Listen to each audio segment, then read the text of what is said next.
자, 그런데 이런 삼재분들이 띠 세 가지에 상관없이 내가 삼재가 들었다면 절대 하지 말아야 될 것들이 있습니다. 자, 첫 번째.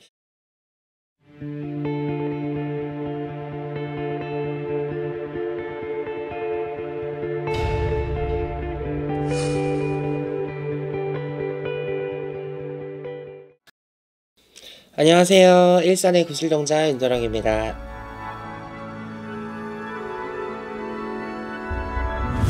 이제 삼재가 올해부터 이제 바뀌었는데 이 분들께서 이런 것들은 진짜 참 조심해야 된다. 일단 삼재가 우리가 세 가지의 신살이 한꺼번에 들어오기 때문에 3년 동안 머물다가 나가거든요. 항상 뭐 나가는 삼재가 제일 뭐 무섭다 치면서 나가기 때문에 뭐 들어오는 삼재가 무섭다, 뭐 눌러있는 삼재는 조금 조용하다 등등 여러 가지 삼재에 대해서 이해하고 계시는 분들이 이해도가 좀 다 다르세요. 그런데 가장 중요하게 윤도령이 말씀을 드리고 싶은 건 삼재는요, 예측이 어렵기 때문에 제일 무서운 거거든요. 우리가 신년 운세 같은 걸 보다 보면 예를 들어 뭐 4월달에 5월달에 사고수가 있으니까 좀 조심하세요. 뭐 7월달에는 기운이 이렇다 보니까 물건 좀 삼가하세요. 이렇게 미리 우리가 좀 공수라는 걸 주고 대비를 할 수가 있잖아요. 근데 삼재는 대비가 안 돼요. 삼재는 우리가 미리 파악하기가 어렵답니다. 언제 어디서 터질지도 모르고 내가 아무리 천에 대비를 한다고 해서 100% 다 피해갈 수가 없는 게 또 삼재이기 때문에 그래서 무섭다라고 하거든요. 근데 올해는 돼지 삼재고 내년이 토끼 삼재고 2027년 막바지가 양의 삼재예요. 그런데 뭐 올해는 돼지띠가 뭐 안 좋고 내년은 토끼가 안 좋고 내후년은 양이 안 좋을 것이다, 이렇게 확률적으로 추측은 하지만 실제로 다 그게 맞는 말은 아닙니다. 올해 토끼나 양도 올해 칠 수가 있고요. 돼지는 올해 굉장히 안 좋다 그랬는데 올해가 아니라 내년 내후년에 칠 수도 있어요. 그거는 다 모르는 일이야. 보통은 내 환경에 따라서 삼재를 많이 작용을 받아요. 예를 들어서 2023년 개묘년이었죠.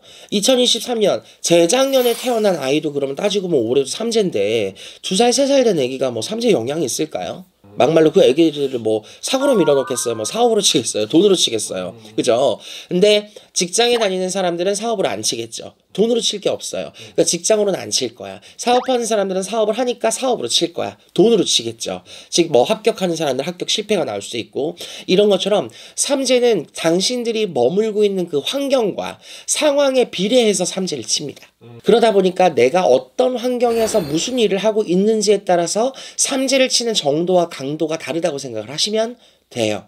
자, 그런데 이런 삼재분들이 띠 세 가지에 상관없이 내가 삼재가 들었다면 절대 하지 말아야 될 것들이 있습니다. 자, 첫 번째, 삼재 때는 웬만하면 이동이나 변동은 하지 말아라. 삼재 때 움직이면 죽을 자리로 들어간다 라는 얘기가 있어요. 삼재에 놓여져 있다면 정말 내가 이동을 한다거나 이사를 간다거나 회사를 이직한다던가 여러 가지의 변동과 움직임을 최소화하는 것이 제일 중요합니다. 움직였는데 알고 보니까 사기였어. 움직여니까 전 직장보다 못해. 전 직장이 이래서 이 직장으로 옮겼는데 이 직장도 매한가지야. 혹은 더 힘들어졌어. 등등 내 예상을 빗나가고 일어나지 않아도 될 일이 일어나고 실제로는 일어나야 될 일이 일어나지 않으면서 사단이 나고 꼬이는 확률이 굉장히 많아요. 자, 두 번째, 삼재 때는 문서를 사고 파는 것을 삼가해라. 자, 이동 변동과 마찬가지로 문서를 사고 파는 것은 분양이라든지 임대라든지 상가계약, 집계약, 혹은 내 이름 성명 삼자가 들어가는 어떤 계약서, 내 인감 도장이 들어가는 낙인 등등 내 서명을 날인하고 낙관을 찍는 것 자체를 내가 삼재가 들었을 때는 조금 삼가해라는 말이 있어요. 내가 삼재 때는 그 문서를 찍었던 것들이 사고 팔았던 것들이 탈이 없다가 추후에 다시 문서의 하자로 나에게 돌아오는 경우가 굉장히 많습니다. 세 번째, 자, 삼재에 꼬여 있는 분들은요, 가급적이면 세 가지의 신살이 들어왔잖아. 소위 말하면 내가 눈에 보이지는 않지만 살을 막고 있는 시기인 거거든요. 살을 막고 있을 때는 역살을 맞는 걸 최대한 피해야 되기 때문에 삼재 때는 가급적이면 사람들이 많은 곳은 삼가하시는 게 좋습니다. 그런 곳은 역살이라 그래서 사람들이 가지고 있는 각기 다른 운기와 다른 상황의 그 기운으로 내가 안 좋은 살이 더 붉어져서 굳이 일어나지 않아도 될 일이 나에게 역으로 돌아올 수가 있습니다. 사람들이 많다라는 정도를 어떻게 판단을 주냐면 뭐 정말 우리가 경조사, 특히 결혼식이라든지 장례식처럼 그 장소에 사람들이 특정 인원들이 많이 몰려있는 밀집된 장소, 그리고 놀이동산, 뭐 명동 같은 화려한 대도시 이런 쪽에서는 여러분들이 놀고 먹는 것을 삼재인 기간에는 웬만하면 피하시는 게 가장 좋겠다. 자, 마지막인데요. 여러분들 삼재 때는 웬만하면 자, 병원, 병문안이라든지 가급적 중환자실, 그리고 아픈 사람들이 한 번에 몰릴 수 있는 응급실, 이런 쪽은 가급적이면 삼가하라고 말씀을 드리고 싶고요. 누군가의 병문안에 가는 것, 이런 것도 웬만하면 자제를 하십시오. 아까 전에 얘기했던 것처럼 인파가 몰려있는 곳이기도 하지만 또 죽은 사람 혹은 아픈 사람이 묻어있는 기운은 오히려 안 좋습니다. 그렇기 때문에 이 역시 여러분들께 역사를 작용해서 삼재의 신사를 더 강하게 만드는 요인이 될 수 있기 때문에 가급적이면 음한 기운이 많이 맴도는 지하시설, 노래방, 장례식, 병원, 중환자, 응급실 같은 그런 곳들은 웬만하면 안 가시는 게 좋고요. 친한 지인이라든지 가족이라 그래서 병문안을 갔다가 또 옮겨오는 경우도 굉장히 많습니다. 여기서 제가 조금 차이점 하나를 말씀드릴게요. 아까 삼재 때는 조금 인파 많은 곳에 놀러를 가거나 놀이동산을 가는 걸 좀 피하라 그랬잖아요. 정말 여러분들 놀러 가시고 싶으시면 바다 건너가세요. 무슨 말이냐? 해외로 가시라는 말이야. 옛날에 그런 말 있다, 감독님. 신 받기 싫어서 해외로 도주한 사람들이 많아.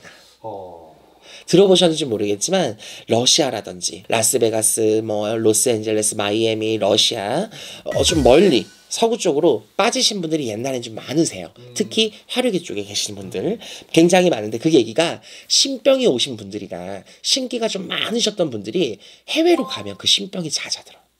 줄어드는 거예요. 그래서 안 아프대요. 신병이 없대. 해외로 가면. 내가 저 멀리 있으면, 지구 반대편에 있으면 한국 땅에 있는 그 기운이 뻗치질 않는데요. 그래서 삼재 때 정말 여행이 가고 싶다? 그러면 놀러 가세요. 어디로? 해외로 가세요. 조금 멀리 놀러 가시는 것들은 괜찮습니다. 가까운 뭐 일본, 열도, 제주도, 독도, 울릉도 가실 거면 그냥 계시고요. 조금 멀리 뭐 동남아를 간다든지 유럽 쪽을 뻗쳐나간다든지 이런 것들은 가급적이면 괜찮습니다. 그 정도까지는 괜찮고요. 응급실이라든지 중환자실, 병원에 가지 말라고 하셨는데 선생님 혹시 저 성형수술은요? 하시는 분들이 있어요. 시술 받기 위해서 혹은 성형수술을 하기 위해서 땜을 하시려고 하시는 분들은 괜찮습니다. 오히려 삼재가 들어왔을 때 칼로 미리 피를 보고 미리 땜을 쳐서 성형외과의 어떤 시술이라든지 수술로 인해서 그 신사를 물리는 경우도 의외로 많아요. 단 모든 사람에게 100% 다 적용이 되는 건 아니기 때문에 자세한 부분은 무속인 선생님들과 상담 정확하게 받아보시고 괜찮다고 하시면 진행하시는 게 가장 좋겠죠. 감사합니다.